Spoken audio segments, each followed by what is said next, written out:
Fala turma, tudo bem? Estamos aqui para mais um episódio do nosso podcast Dos Esportes aos Negócios.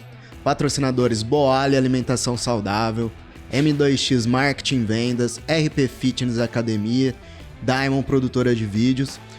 Flávio, apresenta o nosso convidado. Estamos aqui com Marcos Albuquerque. O pessoal tá pensando, quem que é esse convidado que ninguém conhece o nome aí? Mais conhecido como Ceará. Ceará é ex-atleta de futebol, foi campeão mundial em 2006 com o Inter, bicampeão brasileiro com o Cruzeiro. Se eu começar a falar o que esse cara já ganhou, acaba o nosso tempo aqui, a gente nem conversa, né? E agora maratonista. Ceará, seja muito bem-vindo, viu? Bem-vindo.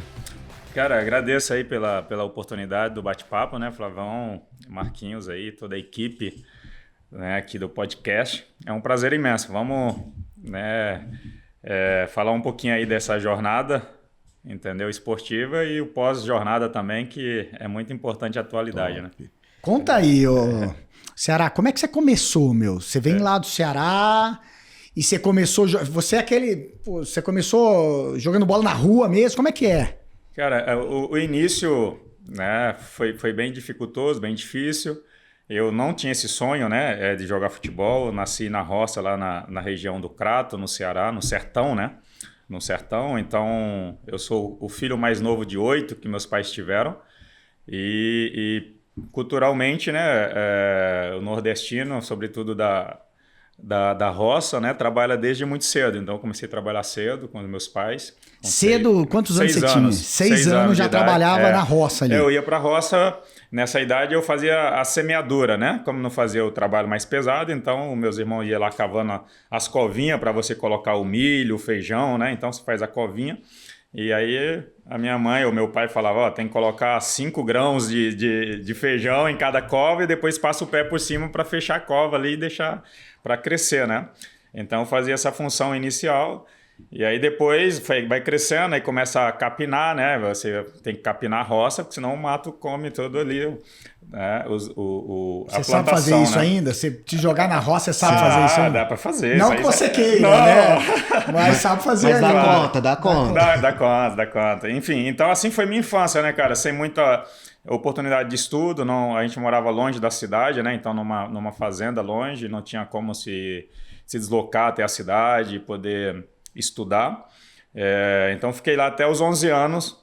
Os meus irmãos mais velhos foram crescendo, meus pais foram mandando para São Paulo, né? Sempre tem algum amigo, parente que já saiu da região. São Paulo capital mesmo? Capital, ali? Osasco, né? Porque Osasco, Grande São Paulo. Grande São Paulo, Zona Oeste. Aí foi mandando para trabalhar e ajudar a gente lá, né? Então foi alguns irmãos mais velhos. E em 91 minha mãe decidiu, né, vir embora, sair daquele sofrimento, né? Porque muitas vezes, como a gente dependia muito do clima, muitas vezes não vinha chuva no tempo adequado, né? E ainda mais uma escassez de chuva lá na região. E aí vinha as pragas, sabe, gafanhotos, né, lagarto, e comia a nossa plantação também. Então a safra era muito reduzida. E aí chegava um período do ano que você não tinha mais alimento. Ô, Ceará, você chegou a passar fome? Passar fome literalmente, né? Teu pai e tua mãe tirar da boca deles pra dar pra vocês ali. Pra dar pra gente e a expressão que o sono alimenta, eu conheci isso na prática, né? Porque minha mãe muitas vezes falava assim, vai dormir porque aí o sono alimenta e passa fome, porque não tinha o que comer, né? Então, muitas vezes a gente comia farinha com açúcar, né? Tomava água para aquilo dar uma enxada na barriga e saciar. Então, muitas vezes foi essa a nossa refeição. Muitas vezes contava ali quantos grãos de feijão tinha, né? Porque era o cuscuz, que é a farinha do milho. Então, você coloca ali na panela para cozinhar, que ele chama de cuscuz. Lá a gente chamava pão de milho. Então, isso daí era a nossa refeição contínua. E aos finais de semana que aí aparecia o arroz. Quando aparecia o arroz era luxo, né? Era festa ali. Festa, arroz, né? Enfim, então essa foi a infância. Chegamos em São Paulo em 91. Em São Paulo eu... Você tinha quantos anos nessa época ali? 11 anos. 11 anos. Final do ano. Em 92 fui matriculado na primeira série, com 11 para 12 anos, né? Para ser alfabetizado. E aí a gente foi morar na periferia em Osasco. Um dos meus irmãos mais velhos, para que eu não ficasse na rua, né, com más influências, ele me inscreveu numa escolinha de futebol para passar tempo. Nossa, que benção. E aí eu comecei nessa escolinha e tal. Você era habilidoso? Você sentia que você tinha habilidade? Cara, ou você assim, era igual a todo mundo? Como habilidade eu não tinha, né? Não era muito técnico, eu era mais determinado, né? Porque Mas tem alguns jogadores que você bate o olho e você fala, nossa, já sabe bater na bola diferente e tal. Eu não tinha essa habilidade, mas eu era um garoto assim bem esforçado, dedicado, né? Vem muito dessa questão do trabalho, né? De você se dedicar. Então me colocaram ali como zagueiro, né? Na época, no início na escolinha. Aí viram que eu batia bem na bola, que tinha boa velocidade, aí o treinador colocou na lateral. Não, vai ir na lateral. Você já visualizava assim, o futebol pode me tirar ou me colocar numa situação melhor? Nessa escolinha ainda não, né? No início não. Praticando. Eu tava ali mesmo com esse objetivo, né? Das más influências, sair da rua, né? E praticar um esporte, ter essa parte aí, vamos dizer assim, da boas amizades, né, dentro do esporte. Você já era Ceará? Como que os caras te chamavam lá? Cara, foram vários apelidos antes de chegar no Ceará. Melhor nem contar os outros? Aqueles apelidos que hoje em dia é bullying, né? Hoje em dia é bullying, né? Na nossa sociedade hoje, né, galera, qualquer coisa é bullying, né? Na época a gente ficava chateado, dava risada, mas assim... Toca a vida, né? Toca a vida que segue, né, cara? E aí, enfim, em 94, né, eu tava ali há 2 anos na escolinha. Em 94, o nosso treinador, o treinador da escolinha conhecia o Manuel Maria, que foi da época do Pelé no Santos, e ele era treinador do Sub-15, né? E na época, Sub-15 era 14 e 15 anos. Aí a gente foi fazer um jogo-treino, né? Fomos lá fazer um jogo-treino. Contra o Santos. Contra o Santos, lá no CT, no CT do Santos, na época. Aí fizemos o jogo e tal, e eu fui mais naquela visão da praia, né? Pô, vamos pra praia, né? Santos, não sei o que e tal. Aí fomos. Aí na volta, quando a gente tava voltando, ele chegou no ônibus e falou assim, galera, eu tenho uma notícia pra vocês aí. Depois do treino, eu falei com o treinador e ele escolheu 3 jogadores pra vir ficar uma semana fazendo teste. Caramba, e aí eu fui o terceiro, né? Assim, ele falou os outros 2, aí quando falou meu nome, o coração disparou, né? Eu nem esperava, legal, né, cara? Que top. E aí cheguei em casa mega feliz, falei pros meus pais, meu pai falou, você não vai. Você chegou felizão, meu pai, mas você não vai. Felizão, meu pai falou, você não vai, que negócio de jogar bola é pra vagabundo. Você tem que trabalhar, visão, né? Tem que trabalhar. Não, dá pra entender também. Tem que trabalhar. E dentro desse trabalho eu já tinha, lá em Osasco, já tinha vendido picolé, né, cara? Minha mãe comprou uma caixa de isopor pra mim. E ela ia então numa sorveteria, deixava o documento dela ali, né, uma penhora, o documento, pegava os picolés para mim e eu ia para a rua vender picolé, né? Picolé em alguns momentos, né, no contraturno, porque eu treinava só 3 vezes por semana, então às vezes tinha um contraturno que eu não podia ficar. Nossa, você foi chamado e você ainda treinava só 3 vezes por semana? Só 3 vezes por semana, Legal. E aí eu fazia essas vendas, então dava algum retorno, né? Financeiro. Então meu pai achava que assim, de fato, tirar esse retorno. Você tinha que trabalhar, né, para continuar ganhando uma graninha. E aí eu tenho um irmão que tentou jogar futebol lá no Ceará, né? E devido à questão do trabalho, meu pai não deixou também ele ir, que ele ia pro Guarani de Juazeiro lá, que era um time lá do Juazeiro do Norte, e meu pai não deixou. Então ele já estava meio frustrado. E aí ele chegou pro meu pai e falou assim: "Não, pai, o senhor vai deixar ele ir. Vai que dá certo, vai a carreira dele, o futuro, né?" E aí ele meio que comprou a briga, né? Que legal, ele intermediou ali. Intermediou, né? Mas a briga foi feia, né? Não, assim, meu pai só falou assim, mas isso não vai dar em nada, aquele negócio, né? E ele falou assim, não, mas vai que dá certo. Ele ainda é novo, né? Se não der certo, depois ele volta e trabalha. Vai que ele seja campeão mundial, vai jogar no Paris Saint-Germain. Meu Deus, né? Que legal. E aí, enfim, aí eu fui pra lá, cara, fiquei uma semana e aí o último treino foi um jogo, né? Tinha um torneio em Vinhedo, ali perto de São Paulo, Vinhedo do lado de Campinas, e o Luciano do Vale que transmitia esse torneio, né? Era um torneio dente de leite, né? Um torneio. E o Luciano do Vale transmitia pela Band. E logo o nosso jogo foi transmitido. Imagina, o primeiro jogo que eu faço com o Sam. Puta, que legal. Na televisão, né, cara? Luciano do Vale. Luciano do Vale, 10 Você tem gravado isso? Não tem, nem. Será que a gente não. Pô, quando eu tentar. Imagina se a gente encontra isso, né? Eu nunca que procurei. Legal. E aí. Aí depois do jogo, aí dentro do ônibus ali, o diretor foi e falou, ó, você foi aprovado, né? Tal, então, segunda-feira você reapresenta já com as suas coisas para ficar no alojamento. Eu fiquei mais que feliz, né, cara? Nossa. E aí, quando eu cheguei Como na minha... que era nessa hora? Você ganhava um dinheiro ou não? Ele só dava ajuda de custo ali? Nada de dinheiro, só nada de comida custo. e acomodação. Só alojamento e comida, né? Tá. E aí eu cheguei em casa, quando eu cheguei lá na minha área, na quebrada, né? Você era o cara. O pessoal já me viu, você tava na televisão. Que ótimo. Aí meu pai ficou mega feliz agora. Né? Já ajudou. Me viu na TV, falou assim, eu acho que tem futuro, né? Você jogou bem nesse jogo, você lembra, Ceará? Cara, normal? Feijão com arroz, né? Feijão com arroz, né? E mais nervoso, tava muito nervoso, né? Mas fiz o feijão com arroz, enfim. E aí foi onde tudo aconteceu, né? Eu fui para Santos tal, e aí foi aquela batalha, né, meu? Tudo é um processo. Então foi o primeiro passo, passar na peneira ali, no teste. E aí depois os desafios vão só crescendo, só aumentando, né? Aí você tem que ir se firmando, aí você muda de categoria, né? Conforme a idade vai passando. É outro treinador, né? Cada categoria tem um treinador, então... Estilos diferentes. Exatamente, são perfis, né? Você era...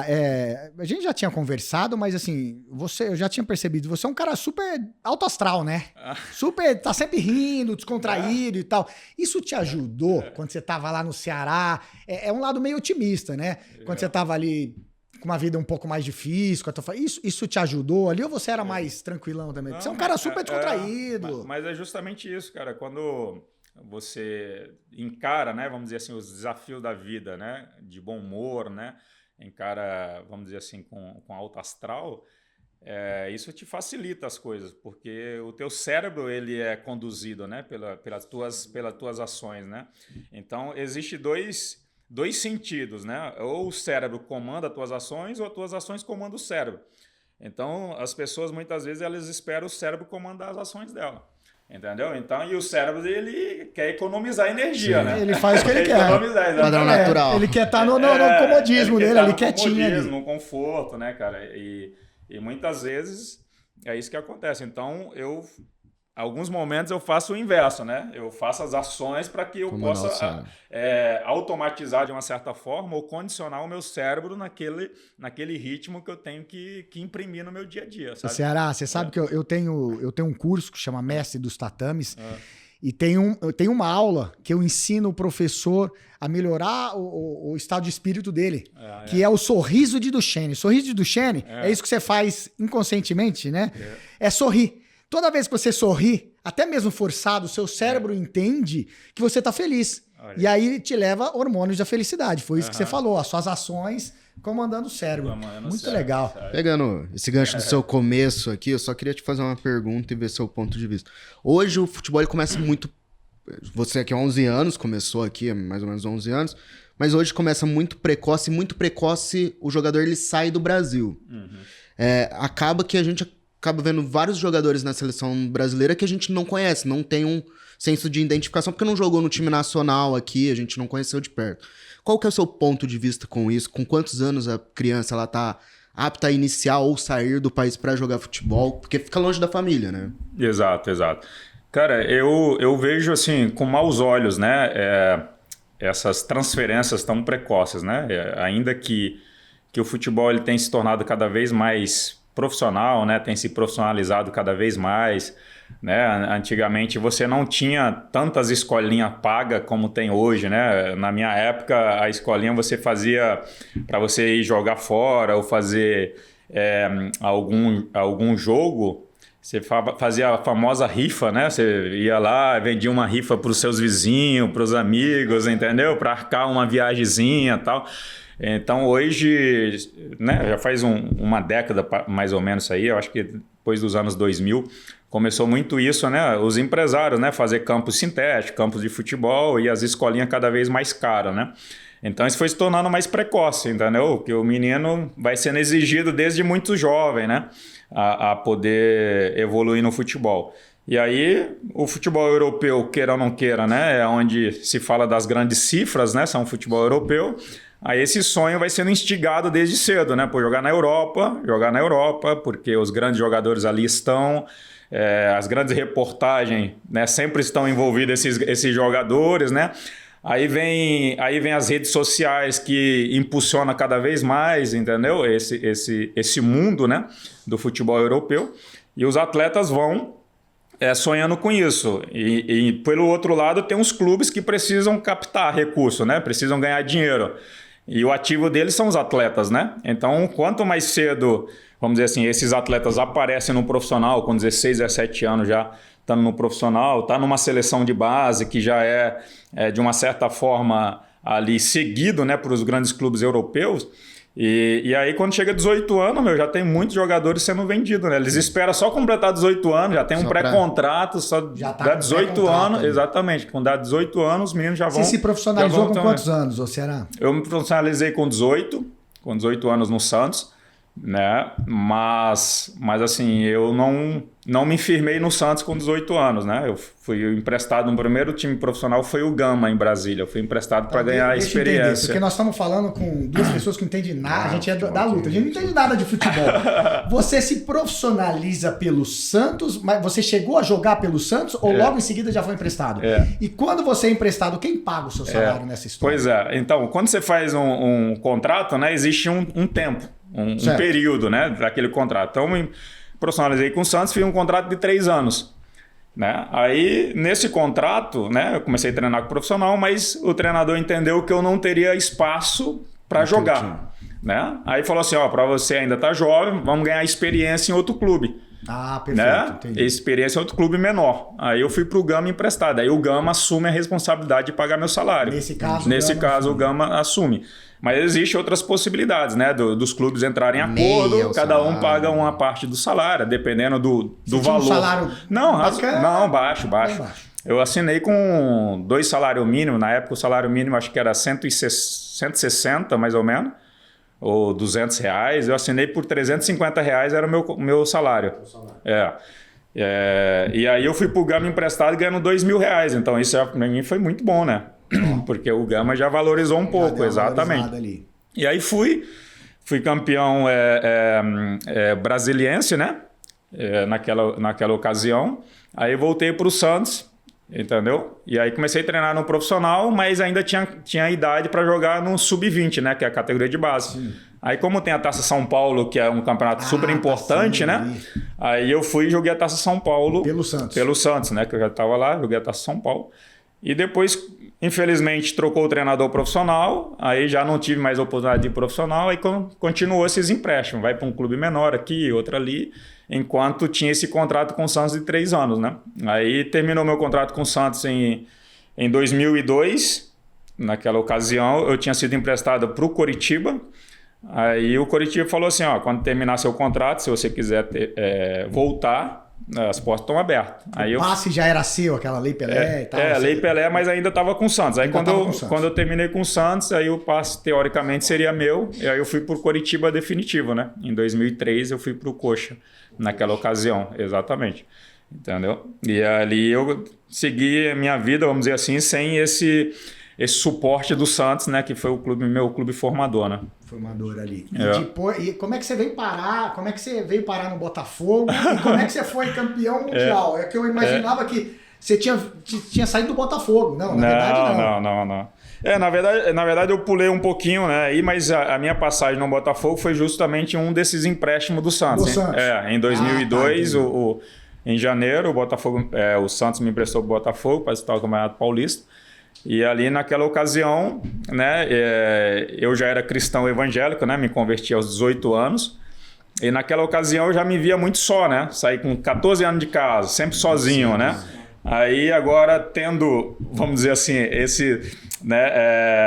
essas regras cristãs, né? Tendo que obedecer às regras. Um jovem, né? Morando sozinho. Cara, eu falei, nossa, tá muito difícil esse trem pra mim, né? Peguei o trem dos mineiros, né? E aí eu lembro que eu fui em uma ocasião pra jogar no Santa Cruz de Recife e morava em Boa Viagem, cara. Só que assim, naquele movimento de agradar a Deus, de querer ser um jovem ali cristão e tal, eu não ia na praia, né? Porque eu falei, vou na praia, vai ter as meninas aí tudo de biquíni, aí o cearense cai em tentação, né? Aí eu falei, não vou, né, meu? Então eu fui uma vez na praia, uma vez, diante de Deus, cara, morando pertinho da praia de Boa Viagem, fui uma vez para tomar água de coco à noite ali, para fazer uma caminhada, tomei água de coco, voltei pro hotel, morava sozinho no hotel. E ali, assim, orando a Deus, né? Arruma uma esposa, né? Por mais que eu seja feio de doer, né? Mas o Senhor é um Deus de milagres, né, meu? Arruma uma esposa pra mim, né? E aí, nessa ocasião, isso foi em 2001, né? Aí virou o ano, eu vim pra Ribeirão, mas nesse propósito de Deus, né? Orando a Deus e tal. E aí, no dia 7 de maio, eu tava na reta final do campeonato, acho que faltava 2 jogos só. Aí eu conheci a Fernanda, que foi minha esposa, né? Nós nos conhecemos dia 7 de maio. Que ela era pastora também. Não. A minha esposa, ela se tornou depois, né? Se tornou depois, né? E aí nós nos conhecemos e aí conheci os pais dela e tal. E aí eu fui para São Paulo, para a casa dos meus pais e final do mês de maio eu falei, mãe, eu preciso que a senhora vá comigo em Ribeirão Preto, que eu conheci uma menina lá, estou num propósito diante de Deus, acho que vai ser... Não acho não, né? Tenho certeza que ela vai ser minha esposa, então eu preciso da sua ajuda para pedir ela em casamento já, né? Eu sozinho acho que eu não vou encarar os pais dela, não. Seja um suporte aqui. Preciso de um suporte, né? Aí minha mãe veio comigo, cara, aí fomos lá na casa da Fernanda, eu falei para ela antes, ó, eu tô com esse propósito diante de Deus, você aceita? Ela falou, aceito. Eu falei, então vamos para cima, né? E a família aceitou também? Não, assim, a família ficaram resistente no início, né? Mas eu falei a parte, né, espiritual, eles não entenderam muito, né? Porque não eram muito espirituais, mas enfim. Aí eles aceitaram, né? E aí dia 12 de junho, que foi o dia dos namorados, a gente noivou, dia 12 de junho, 1 mês e 5 dias depois. E dia 7 de dezembro do mesmo ano nós nos casamos, né? Esse foi o propósito, né? E aí... Enfim, então foi assim que nasceu a minha vinda para Ribeirão e a minha ligação com a cidade. Foi nesse momento. E com o Inter? Aí com o Inter, aí em 2005, eu fui Coritiba em 2003, 2004 fui pro São Caetano, né? Aquele episódio que o Serginho morre, né? Chegou com o Gustavo ali, que também... Isso, Gustavão, o zagueirão, Gustavão aqui de Ribeirão, né? Parceiro também. Então, naquele episódio eu estava em campo, né? Um episódio muito triste. E aí dali, depois do São Caetano, no ano seguinte, 2005, eu vou pro Internacional. O Muricy Ramalho, eu sempre tenho salientado nas minhas entrevistas, bate-papo, né? Sempre a importância do Muricy na minha jornada. Ele confiou em você, ele acreditou. Exatamente. Ali. Então, eu trabalhei com ele em 2000, né? No time chamado Portuguesa Santista, o segundo clube lá de Santos. E depois trabalhamos no Santa Cruz também, depois trabalhamos num... Ele foi te levando? Ele te buscava? Assim, o técnico... No Santa Cruz eu cheguei primeiro, depois ele chegou, né? Mas nós trabalhamos juntos.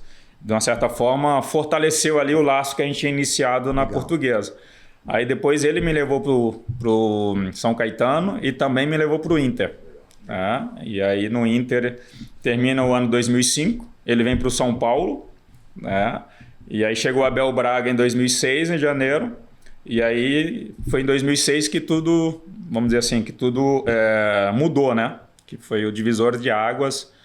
Ali a gente é campeão da Libertadores, né? E depois vai para o Mundial de Clubes. O time era muito bom ou o time era bom e estava bem entrosado? O que você me fala desse time? Cara, o nosso time era um time mais coletivo. O coletivo O coletivo era forte, bem ajustado, destaque, né? Bem ajustado, né?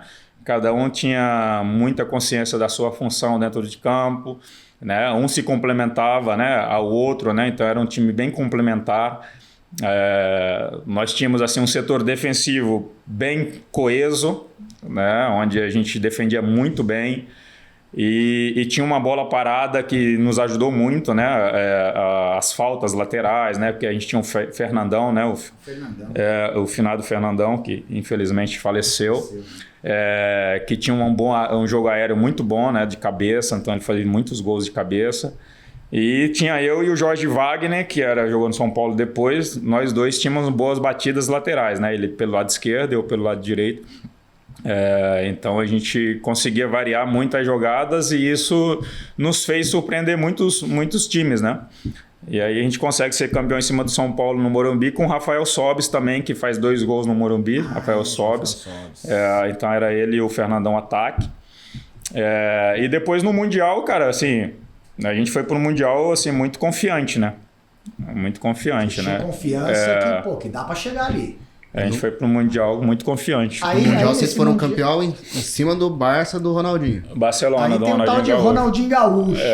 Sobrou pra quem marcar ele? Conta aí pra nós. Sobrou pra mim. Pra quem sobrou e como foi essa experiência, né? E aí, meu, como é que... Antes de você marcar ele, como que é? Um dia pra dormir antes. Você dormia antes? Porque é uma responsa, cara, né? assim, primeiro que pra dormir no Japão, né, meu, fuso horário de 12 horas não é fácil, né? É bagunçado o negócio, né? E como você não tem... Normalmente você tem ali... cada hora em fuso horário, cada dia você consegue eliminar 1 hora no fuso, né? Então imagina, a gente não tinha 12 dias para chegar antes e eliminar o fuso horário. Então a gente chegou 2 dias antes da estreia já. 2 dias antes só? 2 dias antes só da estreia, né, meu? Então assim, já chegamos em cima e aí a gente ganha a semifinal. Tava 1-1, eu fiz o cruzamento e o Luiz Adriano, né, atacante que depois jogou no Palmeiras também, fez o gol de cabeça, ganhamos 2-1. Aí o Barcelona ganha de 4-0 a semifinal dele, fora o baile, né? De Ronaldinho Gaúcho e companhia. E aí, com moral, né? E aí depois as entrevistas vêm tudo em cima de mim, né, cara? Pô, o cara é o melhor do mundo. Foi 2 vezes consecutivo, o Ronaldinho. Tava concorrendo pela terceira. Já chegou a pressão de entrevista. Terceira vez. E aí eles vinham pra cima de mim. E aí, Ceará, cara, como é que você vai fazer pra parar o homem, né? Ninguém conseguiu, né? O cara é o melhor do mundo e tal. Responsa gigantesca. O que você falava? Você jogava a responsabilidade pra ele? Assim, não, o cara é bom mesmo e tal? Não, eu simplesmente falava assim, ó, tô montando minha estratégia, sei que vai ser difícil, mas ninguém é imparável, né, meu? Perfeito. Ninguém é imparável. Mas eu tô montando minha estratégia. Conta aí a estratégia aí pra gente. Eu falei, não, isso aí é segredo, né? Graça. Segredo, né? Mas aqui pro pessoal que tá nos acompanhando, eu posso contar a estratégia. Né? E a estratégia, de fato, cara, era nada mais era do que pedir ajuda a Deus, né? Isso aí não tem outro meio, porque o ser humano é limitado, né? Por mais que a gente se prepare, né? Por mais que a gente se dedique, né? Infelizmente... Tem outras pessoas que podem estar num momento melhor, tem outras pessoas que podem ter um talento e desenvolvido o seu talento melhor do que a gente, enfim. Então, eu entendendo isso, eu recorri a Deus, recorri àquela inteligência, sabedoria, discernimento, né, que Deus pode nos conceder, sabe? O momento de você fazer a boa marcação, o momento de você ter o time de antecipar o adversário, sabe? A leitura do jogo, então, sabe? Então foi nisso, eu fui orar e falei, Deus, me ajuda, porque assim, a minha parte eu fiz, me preparei bem, me sinto bem preparado, mas eu acho que isso não é o suficiente, cara. Eu preciso do teu auxílio. E aí nessa oração aí, o Espírito Santo me trouxe ao coração convicção, né? E de uma forma muito convicta, que assim como Davi tinha vencido Golias, né? Deus me colocava como Davi naquele confronto ali, sabe? Diante de um Golias que era o melhor do mundo, um gigante, né? Esportivamente falando, sabe? E por mais que o esporte, né, o futebol, seja coletivo, mas existem seus embates individuais. Sem dúvida. Então você precisa vencer os embates individuais para que o coletivo vença a batalha, né? Então foi isso que aconteceu. Então isso me trouxe muita convicção, né? Quando o Espírito Santo falou isso no meu coração, muita convicção de fazer a minha parte. E a sua parte ia ser bem feita. Exatamente. E aí qual foi a minha parte, meu? Eu fui ver lances do Ronaldinho. Eu fui pegar a internet, fui atrás dos jogos dele para encontrar de repente algum ponto frágil, né? Algum ponto vulnerável dele que eu pudesse me apegar. E aí foi onde eu tive o discernimento que o Ronaldinho Gaúcho ele era muito forte, imparável quando ele vinha de frente para o seu adversário com a bola dominada. Então eu falei, eu não posso deixar ele vir de frente, né? Eu tenho que estar o mais próximo possível dele. Exatamente, mais próximo possível. E ele não era um jogador que pedia a bola em profundidade, sabe? Um atleta assim que você vai marcar, aí ele finge que vai dominar no pé e gira e pede pro cara mandar a bola no fundo que ele vai na velocidade. Exatamente. Ali. Então ele não era esse jogador. Eu falei, pô, vou diminuir o espaço nele. Ele é um jogador de bola no pé, bola né? no pé. Então eu falava, na trajetória da bola, quando alguém der o passe, eu já chego para travar e não deixar ele girar. Então essa foi a estratégia essa foi a estratégia que deu certo, né? Então eu fiz a minha parte, né? Obviamente os demais atletas, companheiros, em algum momento ou outro ajudaram ali no setor. E a gente neutralizou o Ronaldinho Gaúcho, que era meio time, né? Posso dizer assim, né? Do Barcelona, né? E o time jogava pro Ronaldinho Gaúcho também, né? Exatamente. Sem uma peça importante. Sem ele, você tirava... Não estava acostumado a desenrolar. Estratégia. O Ceará acabou esse jogo, foram campeão, legal. O Ronaldinho veio conversar já com você sobre isso? Não. Cara, a gente já se encontrou algumas vezes, assim, dentro de campo, né? Porque o extra-campo nosso é diferente, né? Ele gosta do... Sim, ele gosta de outras partes aí, né? Mas vocês nunca se cruzaram fora de campo, de conversar? Não. Eu até acho que ele evita estar em evento que eu estou, né? Eu acho que para não gerar polêmica. Muita polêmica, né? Tanto é que há uns 2 meses ele deu uma entrevista, acho que num podcast. Ele deu uma entrevista e perguntaram para ele qual foi assim, a pior derrota da história dele. E ele falou 2006, né? Contra o Inter, pior derrota, né?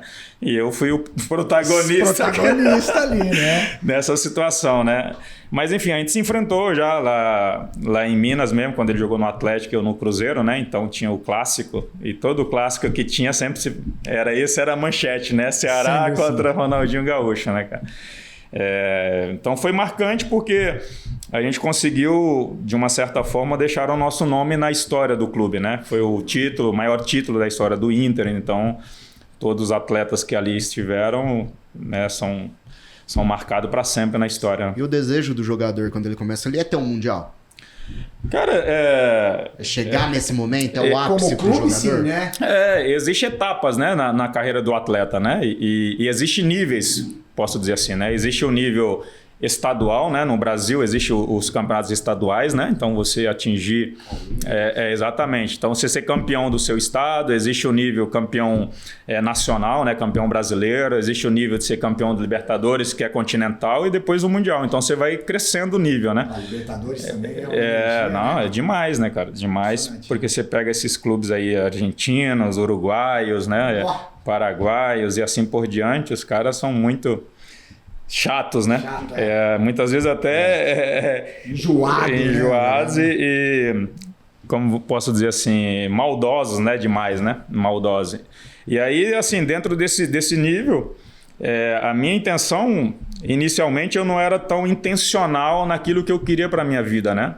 Como eu saio da roça, cara, passando fome, pô, o cara que vive assim, passando fome, se ele tem um arroz com feijão e ovo, ele já tá feliz, né, cara? Então, assim, a minha intenção era... Isso te fortaleceu, né? Demais. Ter uma vida difícil fortalece. Mas inicialmente o que eu queria, é simplesmente jogar futebol, ter o meu salário, poder ter minha família, então não tinha grandes pretensões, né? Mas eu tenho uma frase que eu ressalto muito nas palestras que eu dou, sobretudo para garotos, né? Projetos sociais, né? Que o teu sonho é do tamanho dos teus esforços. Então, dos teus esforços. Né? Então, muitas vezes, pessoas sonham grande, mas se esforçam pouco. Então, não está condizente, né? Então, o teu sonho, às vezes, você nem precisa falar, eu tenho um sonho de chegar em tal lugar, mas os teus esforços, o teu dia a dia, a maneira que você procede, te mostra, pô, esse cara vai chegar longe. Esse cara tem um grande futuro pela frente, porque o cara é dedicado, o cara, né, seja numa área, né, acadêmica, o cara estuda, o cara busca conhecimento, o cara quer crescer, né, seja na área esportiva, não, o cara chega cedo, o cara treina, se dedica, o treino é jogo, o jogo é clássico para ele, enfim. Então eu era esse cara. Né? Eu não demonstrava que eu queria chegar num PSG, mas no dia a dia os caras viam, pô, isso aí vai chegar longe. Vai chegar longe, entendeu? Ceará, o pessoal fala muito de grana no futebol, né? Você chegou a ter um salário que você fala, quando você olhava pra trás, você fala, caramba, meu, olha quanto eu tô ganhando. Não quero nem que você fala valores, né? Era valores, assim, pra você era fora do normal? Ou não? Já que você já estava inserido nessa bolha do futebol, isso era já estava normal pra você? Não, pra mim era muita grana, mas pro meio não, né? Pro meio de futebol não era muita grana, né?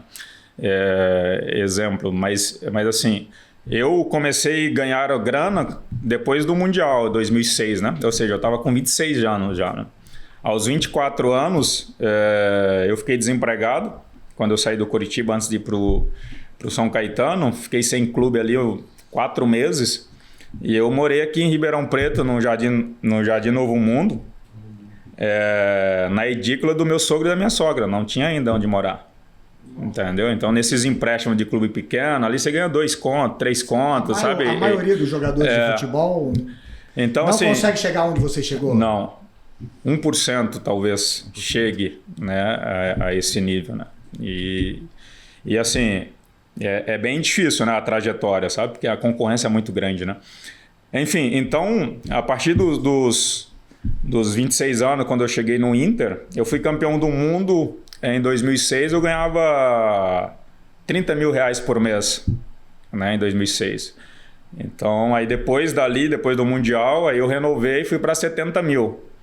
Mas aí eu fui para 70 mil ganhando ali no Inter. Mas eu demorei para poder renovar. Você já negociava? Ou você tinha eu tinha empresário ali? Empresário. Eu trabalhei 18 anos da minha jornada com o mesmo empresário, sem contrato assinado, só fio do bigode. Fio do bigode mesmo. Palavra tem palavra, né? Então a gente trabalhou com o mesmo e hoje somos sócios, entendeu? Então, porque se tornamos parceiros mesmo. Enfim, aí eu demorei, depois que a gente foi mundial, aí ficou aquela negociação, como eu ainda tinha um contrato em vigor naquela ocasião, então o pessoal falou, não, Ceará, não tem por que a gente, né, melhorar, porque a gente já tem um contrato, e era 30 conto. Eu falei, não, mas a gente foi campeão do mundo, e ficamos naquela briga, né? A renovação sempre tende a melhorar, né? A melhorar, exato. Teoria, né? E aí a valorização, aí a gente foi conseguir só em maio que a gente conseguiu aumentar o salário. E aí eu peguei uma vez só, peguei o salário de junho. Aí quando eu fui pegar o segundo salário em julho, aí apareceu a proposta do PSG. Aí eu tive que abrir mão de muita coisa no clube, né, para poder ir pro PSG, porque o Inter queria pegar a grana toda, né? Pegar toda a grana. E aí eu falei pro meu empresário, falei, cara, abre a mão, vamos embora, eu já tô com 27 anos, cara, já tô até já tô tarde já para ir para a Europa, e lá a gente recupera, chegar lá a gente recupera. E aí abrimos mão e fomos para a Europa, né, naquela ocasião. Aí como foi a adaptação lá? Você já chegou falando como ça va bien? Sabia falar nem português, cara. Imagina falar francês, meu. A gente comprou aquele famoso livrinho, né, do aeroporto. Foi se virando ali, né? E ainda fomos de France, né, da companhia, todo mundo falando em francês. Eu não entendia nada. Não entendia nada, meu. Eu falei, nossa, gente. Eu sei, foi uma quebradeira, né, meu? Te receberam? Os jogadores. Cara, os franceses, de uma certa forma...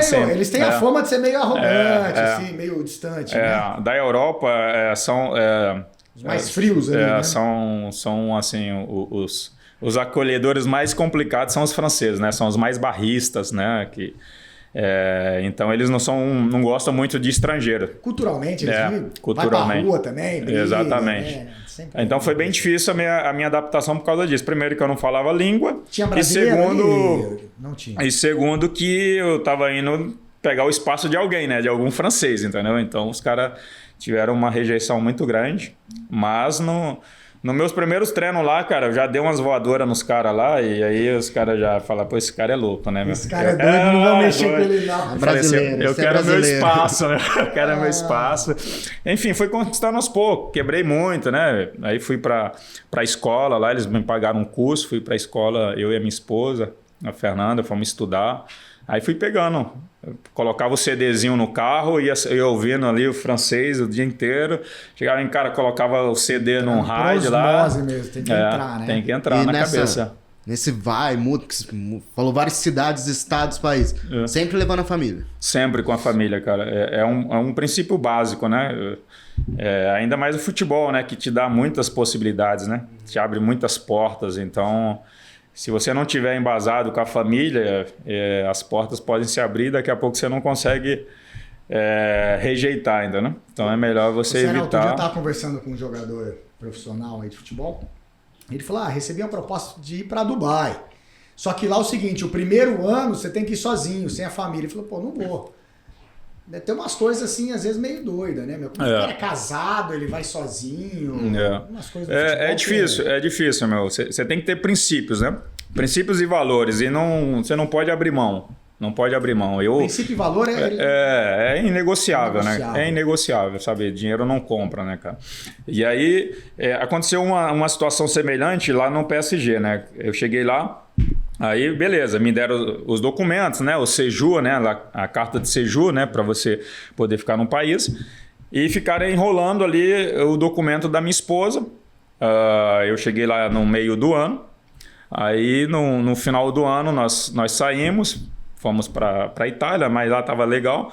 Aí, no ano seguinte, a gente veio para o Brasil. Para voltar, tivemos dificuldade, porque ela ainda não tinha carta de séjour. E aí eu fui e falei com o pessoal, falei, ó, a gente precisa da carta de séjour, porque ela precisa da carta vital, né, que é uma carta de saúde lá da França, porque ela já estava gestante da Pietra, né? Ela ficou gestante da minha filha, Pietra, mais nova. Então eu falei para eles, cara, se vocês não resolveram a situação dela, eu volto para o Brasil, a gente rescinde o contrato e eu volto. Porque eu não quero estar aqui tranquilo e minha esposa com um problema. Com problema, exatamente. Então eu bati na mesa dos caras e comprei a briga. E eles, não, nós vamos resolver. E aí, rapidinho, eles resolveram a situação, né? Porque você tem que ter... Nisso, né? Porque você precisa ter, assim, alguns posicionamentos, né? Que defenda o valor principal, o patrimônio principal, que é a família, né, cara? Será? Falar em família, meu. Primeira vez, não sei se você vai lembrar, a primeira vez que eu conversei com você, você estava almoçando na Boali, o Rodrigo... Até falou de você hoje aí, o Rodrigo Barros me apresentou, disse, pô, Flávio, que o Ceará e tal. E eu muito curioso, né? Pô, já não sou do futebol. E eu te perguntei assim, o Ceará, você vive do que hoje? Aí você não sei se foi essa a minha pergunta, né? Você me respondeu assim, hoje eu sou pai, né?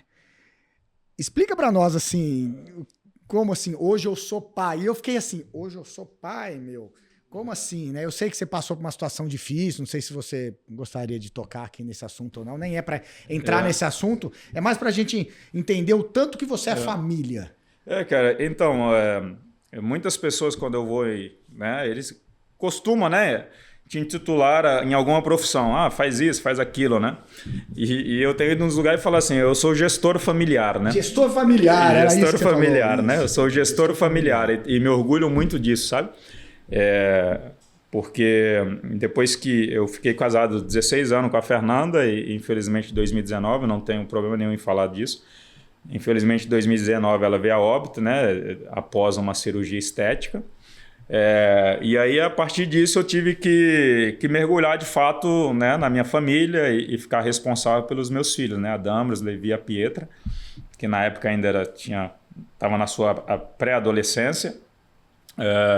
E então eu tive que canalizar todas as minhas energias para eles, né? Na formação deles, discipulá-los ali e abrir mão do meu mundo externo, abrir mão de profissão, de negociações, de parcerias e fiquei centralizado neles e assim, agradeço muito a Deus por ter tido essa consciência, né? Por ver os frutos hoje na vida dos meus filhos, né? Por ver meus filhos super bem, né? Então eu deixei o meu luto para viver o luto deles, entendeu?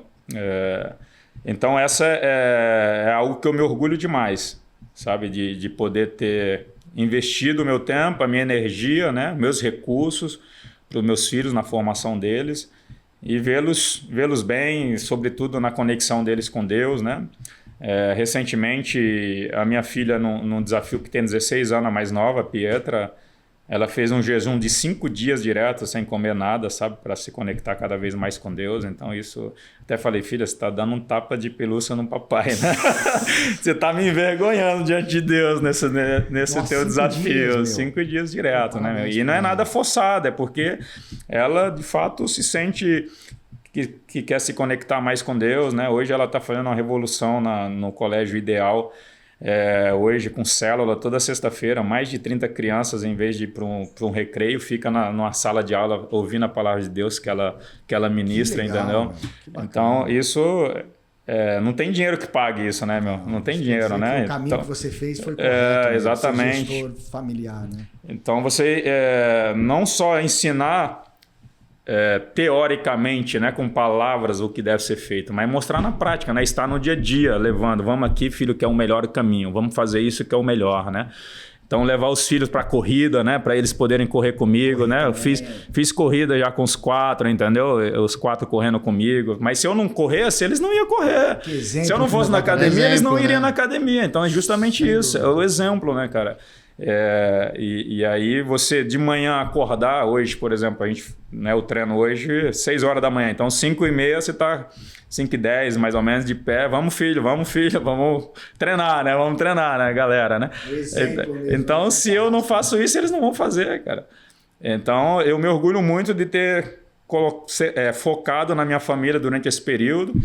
E aí, agora, esse ano, agora de 2024, que eu comecei, né, a abrir um pouquinho mais, né, para o mundo externo, posso dizer assim, profissional, né, de fazer conexões.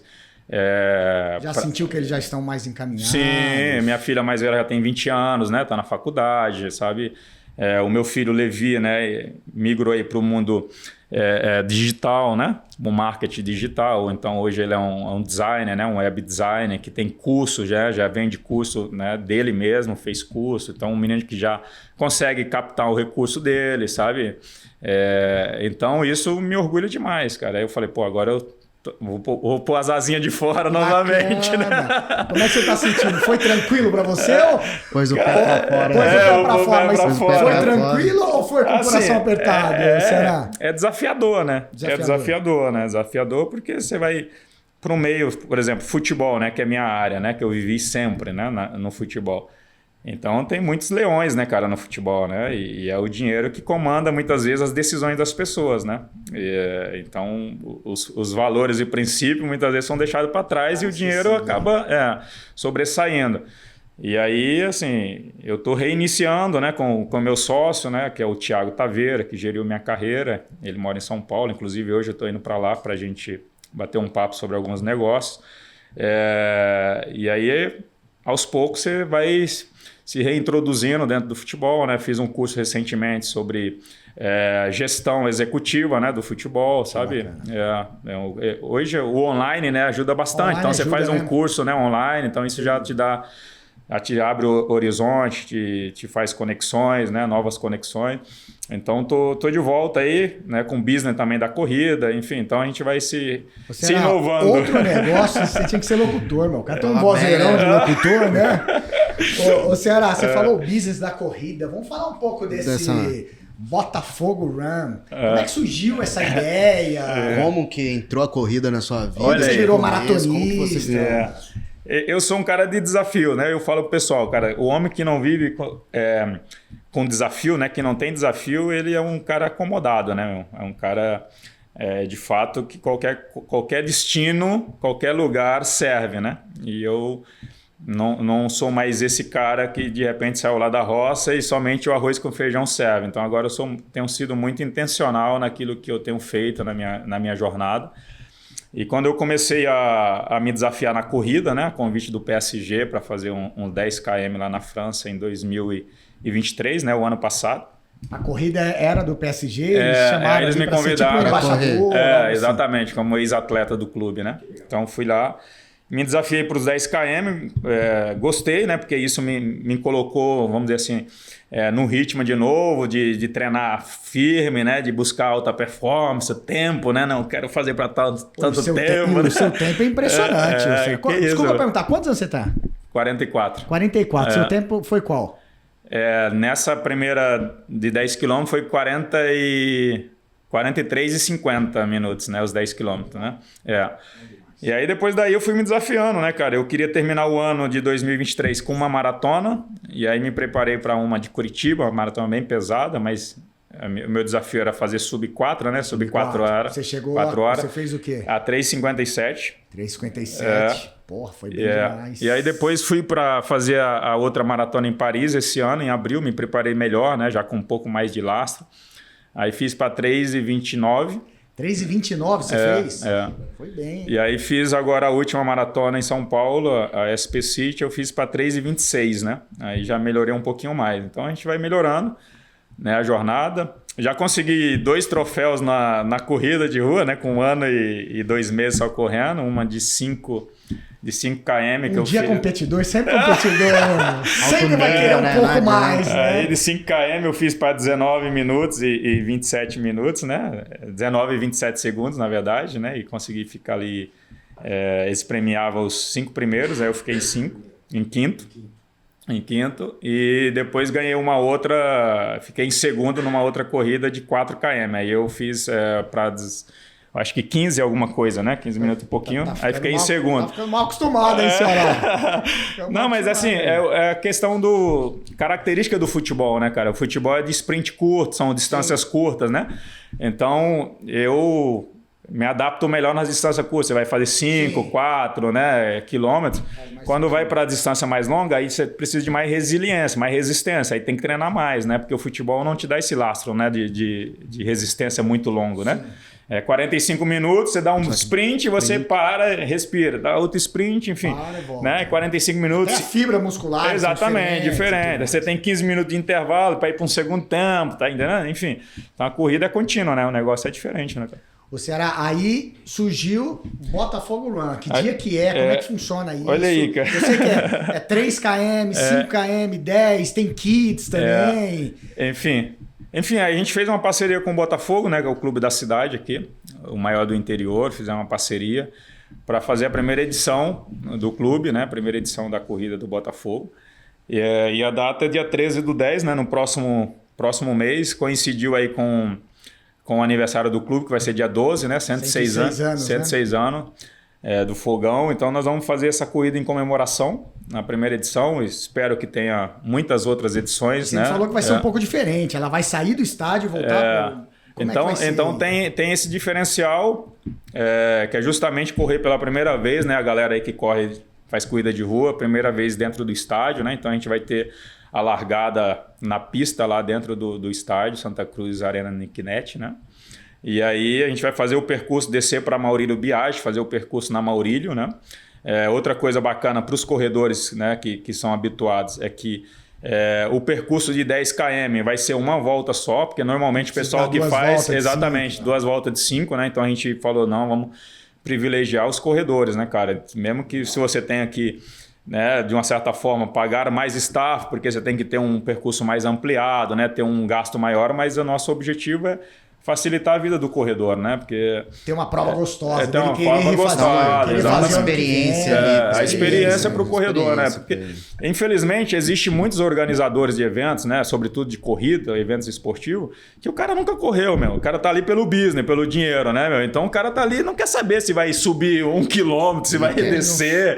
Ele quer facilitar a vida dele. Inscrição. Exatamente, quer vender inscrição, ele quer colocar o dinheiro no bolso e que o corredor que se exploda lá, né? A experiência zero, exatamente. Só que aí o cara... O Ceará, chegar no estádio deve ser legal. Eu imagino igual uma Olimpíadas, porque o cara narrando exatamente. Muita experiência legal. Hein? Exatamente. Então é isso que nós queremos propor, né? Proporcionar ali para os corredores, essa experiência de você ter vários fotógrafos ali tirando foto sua, você chegando, você passando um pórtico dentro do estádio, com aquele fundo de arquibancada, né, de gente, enfim, algo que possa marcar a história do corredor, sabe? Kits também, né? Levar a molecada. Nós temos também, uma corrida para toda a família. Então nós temos os corredores de 5 e 10 km, nós temos a caminhada de 3 km para o pessoal que quer fazer a caminhada, né? E temos os kids também, que vai ser só dentro do estádio. Kids vai a distância de 50 metros, 100 metros, 150, 200, até 400 metros dentro do estádio, sabe? Ceará, o kit... Tem um kit também,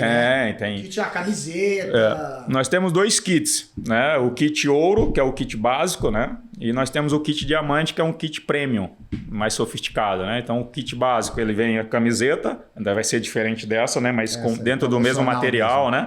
Vai vir os patrocinadores, poliamida, exatamente. Igual camiseta muito boa. Exatamente. Ali, né?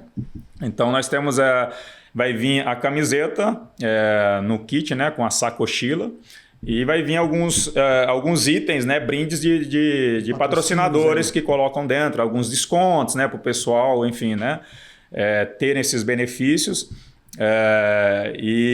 E depois nós temos o kit ouro. Vai ter a medalha, né? No dia você pega a medalha, depois que faz a corrida, ganha a medalha para ter de lembrança, né?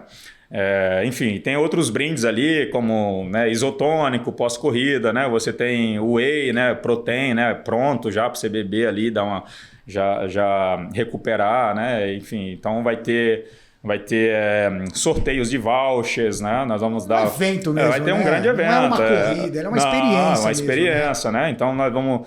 A parceria ali com o Bar do Zeca, que é no estádio, né? Onde o pessoal vai ganhar 10% de desconto lá para consumir. Na hora eles vão estar abertos já com chopp para quem toma, né? Espetinho para quem quer comer de manhã. Enfim, e tem o kit diamante, que aí é uma área premium. Aí o cara tem 2 camisetas, né? Você tem, além das 2 camisetas, você tem uma viseira, você tem meia, tem um copo personalizado, né? Um copo de plástico. E tem uma área VIP no dia. Tô lembrando aqui que a Boalha é patrocinador, né? Verdade. Nós temos a área VIP no dia com massagem, né? Com café da manhã, lanche, né? E vários brindes, né? Cooler. Legal. No dia vai ter a área VIP, que é um camarote camarote ali na entrada. O cara chega ali, ele consegue ter uma massagem ali. Exatamente. Então vai ter o recovery, né? Não somente a massagem, tem a bota também de compressão. De compressão. Vai ser uma área muito top, né, cara? Enfim, então vai ser um evento assim singular, inédito e para marcar a vida dos corredores, para que na segunda edição a gente faça a maior corrida de Ribeirão Preto, cara. Ô Ceará, e deixar claro o seguinte, não é só para botafoguense, não. É o evento da cidade, gente. Não é, eu sou comercialino, eu não vou. Para com essas coisas. Não perca a oportunidade do evento, da experiência. Sobretudo, né? Porque assim, a nossa intenção é unir o esporte, né, cara? A corrida com o futebol, né? O pessoal que gosta do futebol e quer ter uma experiência diferente, né? E muitas pessoas que fazem parte de assessorias e às vezes nem correm com a camisa, vamos dizer assim, acaba correndo com a camisa de assessoria, sabe? Então, isso não é obrigatório correr com a camisa do Botafogo porque tem um símbolo. Não, o cara não quer, não quero, eu vou correr com outra. Mas vai participar. Eu participei correr com a camisa do comercial, corre com a camisa do comercial. Pode correr, não tem problema, não é proibido não, pô. O cara vai lá e manifesta. Eu já participei de corridas, por exemplo, do América lá em Belo Horizonte, participei da corrida do Inter lá em Porto Alegre, do Cruzeiro, vou participar agora em novembro, a corrida do Cruzeiro também. E tem gente que vai com a camisa de outros clubes, né, meu? Cada um vai com a sua camisa. Ele quer correr, né? Quer participar ali da... Exatamente, cara. Ceará, queria agradecer. Muito obrigado mesmo. Pô, o cara é de uma simpatia impressionante. Muito bom. Deixar aquela mensagem, principalmente para quem tá aderindo e indo para a parte do esporte, como... Deixar uma mensagem para o nosso público final, como isso é importante, qual trajeto ele tem que trilhar e não se perder nesse caminho aí. Cara, antes de tudo, a frase é esporte é vida, meu. Esporte é vida, né? Não comece ou não queira praticar um esporte quando sua saúde já estiver indo por buraco abaixo, né? E o médico tem que falar, se você não praticar um esporte, você vai ter poucos dias de vida, né? Eu acho que é melhor você investir no esporte, né, numa prática de exercício, do que depois você ter que gastar sua grana na farmácia, né, com remédios e assim por diante, com tratamentos, né? Então, o esporte é fundamental, né, para o ser humano, cara. E eu tenho transmitido isso para os meus filhos, tenho transmitido isso para o pessoal na prática, né? E em segundo lugar, você se conectar com Deus. Não tem vida sem Deus, cara. Ele é a fonte da vida, né? Então, se nós estivermos longe da fonte, a gente, em um momento ou outro, a nossa vida vai acabar, né? Então, a gente tem que estar conectado com Deus, porque foi dele que nós viemos e para ele a gente vai voltar, né, cara? Então, se você não se conectar com Deus, você vai estar sujeito aos altos e baixos da vida, né? E se a vida tá bem, você tá sorrindo, se tá mal, você tá triste, ou seja, fica nessa oscilação, né? E com Deus é o que o Barros falou, né? O Rodrigo, cara, aquela paz, né? Que dinheiro, que sucesso não traz, é aquela paz que só Deus mesmo concede pro ser humano, meu. Então é isso aí. Perfeito. Obrigado, Ceará. Ceará, obrigado, meu amigo. Valeu, prazerão. pessoal. Quem quiser acompanhar o Ceará, Na rede social, tá Ceará 02 oficial. 02 oficial, né? É, Ceará 02 oficial. Top. 02 oficial, porque já deve ter um 01 aí. Não é Não, o 02 é por causa da camisa, né? Eu sempre fui número 2, então eu coloquei o 2. Tá Tem que deixar. Valeu, pessoal. Um abraço.